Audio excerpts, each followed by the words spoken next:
गुरुर्ब्रह्मा गुरुर्विष्णु गुरुर्देवो महेश्वर गुरुर्साक्षात् परम ब्रह्म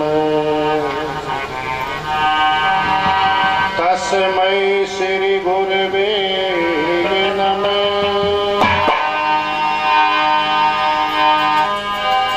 ध्यान मूलं गुरुर्मूर्ति पूजा मूलं गुरुपादुका मंत्र मूलं गुरुर्वाक्यं तो मोक्ष मूलं गुरु कृपा।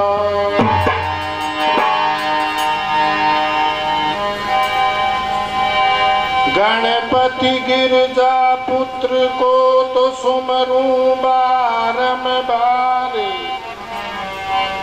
हाथ जोड़ विनती करूं तो शारद नाम आधार। क्योंकि उससे पतन होता है।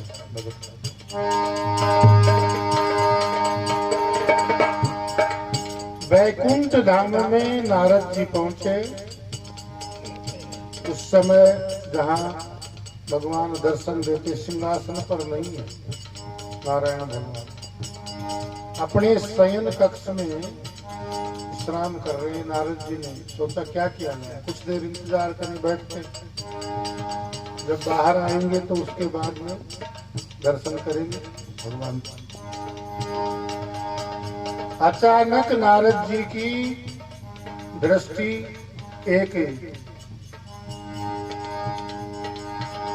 कोई डायरी पड़ी थी वहां भगवान की सिंहासन के पास में, उस पर नजर पड़ी।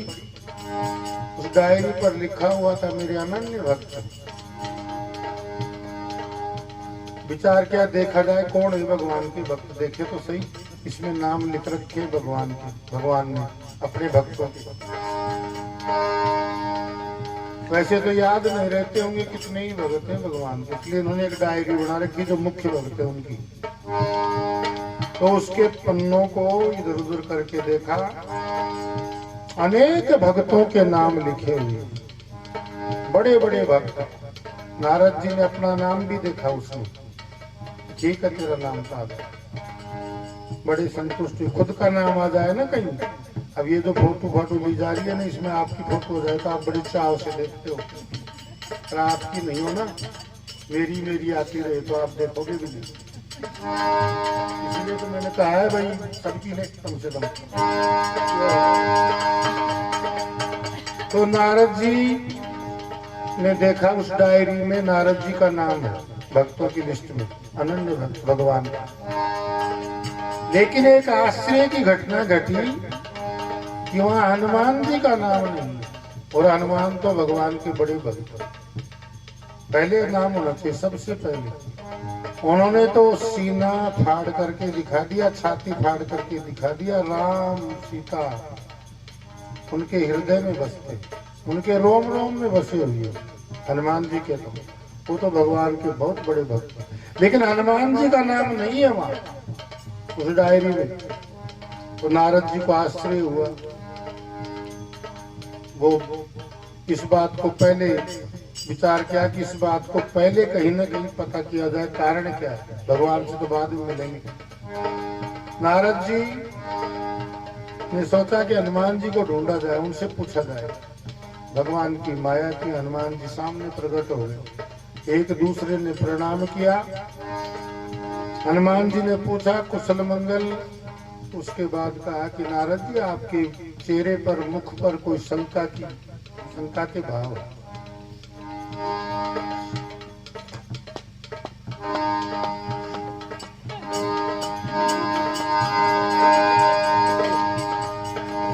क्या कारण है?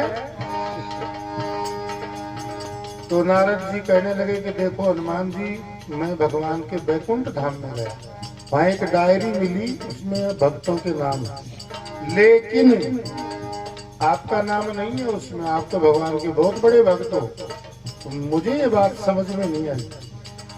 हनुमान जी ने मन ही मन में सोचा, देखो भगवान की कैसी माया है। बड़े मग्न हो गए। एक बार तो अपने इष्ट का नाम जब आता है ना, अपने गुरु का नाम, अपने इष्ट का नाम, ये भक्ति का एक प्रमाण है।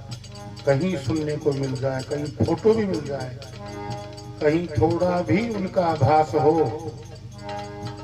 तो बड़ा आनंद मिलेगा, आनंद की अनुभूति होगी, वो मग्न हो जाएगा। ये एक दो उदाहरण हमारे शास्त्रों में आते भी हैं।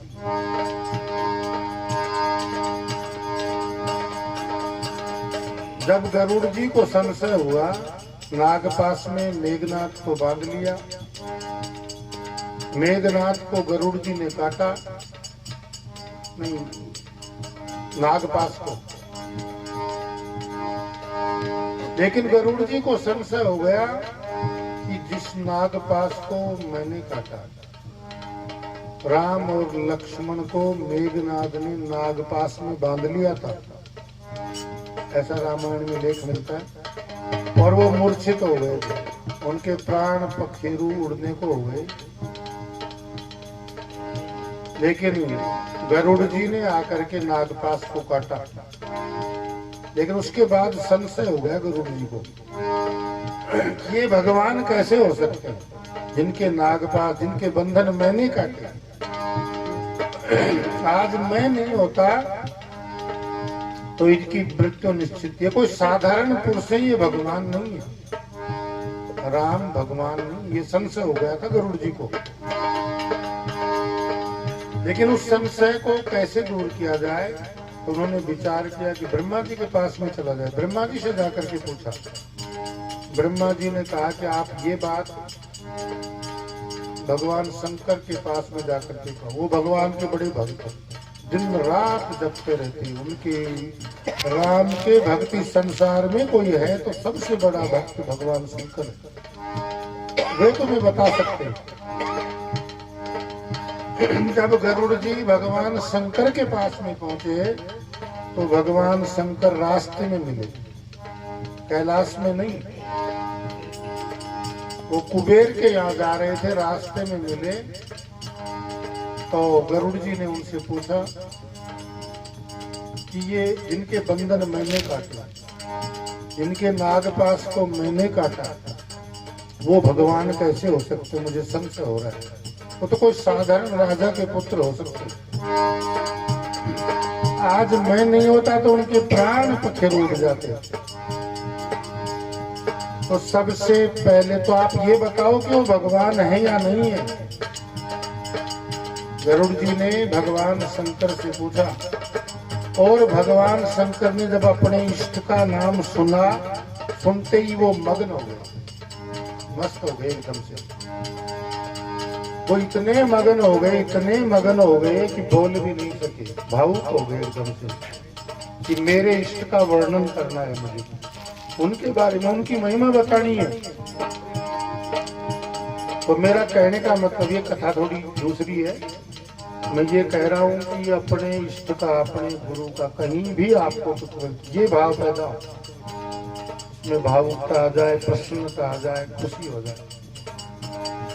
तो हनुमान जी कुछ देर के लिए तो मगन हो गए एकदम से, भगवान के बारे में पूछ रहे हैं।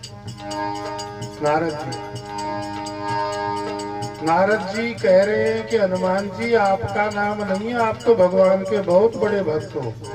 हनुमान जी ने मन ही मन में सोचा कि भगवान की कैसी माया, कि नारद जी को भी चक्कर कटवाती है। नारद जी भी माया के चक्कर, कोई ना कोई गलती की होगी इसमें, हो सकता है। तो हनुमान जी ने कहा कि देखो नारद जी, भगवान के शयन कक्ष में जहाँ वो सोते हैं ना, विश्राम करते हैं, वहाँ एक डायरी और है, पर्सनल डायरी, किसी को दिखाते नहीं। हो सकता है कि उसमें मेरा नाम हो। अच्छा, भगवान अलग भी रखते हैं क्या? पर्सनल डायरी और रखते हो। नारद जी लौटे, वापस आए और बैकुंठ धाम गए। भगवान सिंहासन पर विराज रहे। मौका पाकर नारद जी शयन कक्ष में घुस गए और वहां जाकर देखा कि वास्तव में वहां तो कोई दूसरी डायरी और है, पर्सनल डायरी छुपा के रखते हैं भगवान। नारद जी सोचते कि हनुमान जी ने ठीक बताया। भगवान भी दोहरी बात करते हैं। उस डायरी में देखा, उस पर लिखा हुआ मेरे अनन्य भक्त। पन्नों को इधर उधर किया, देखा तो उसमें अनेक भक्तों के नाम लिखे हुए। सबसे पहले हनुमान जी का नाम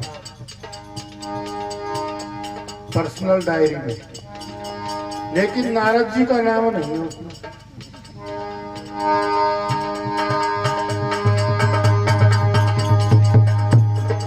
भगवान के सामने खड़े होकर के नारद जी कहने लगे कि देखो भगवान, मुझे समझ में नहीं आया।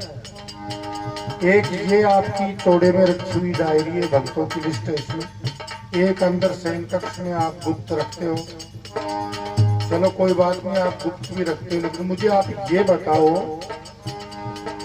कि वो कौन से भक्त है और ये कौन से भक्त है। बोले देखो नारद, जो मेरे भक्त है सिंहासन के पास में, जो चौड़े में जो डायरी है भक्तों की, ये मेरे वो भक्त है जो मुझे दिन रात जपते रहते, मेरा नाम रखते रहते, स्मरण करते रहते। ये मेरे वो अनन्य भक्त कभी थकते ही नहीं। और वो जो शयन कक्ष में है ना डायरी दूसरी, उसमें मेरे वो भक्त है जिनको मैं जपता रहता हूँ। उनका नाम मुझे लेना पड़ता है, उनके नाम को मैं रखता रहता हूँ, मेरे अनन्य भक्त। नरसिंह जी भी रूठ गए, भगवान उन्हें मनाते। देखो भक्त और भगवान में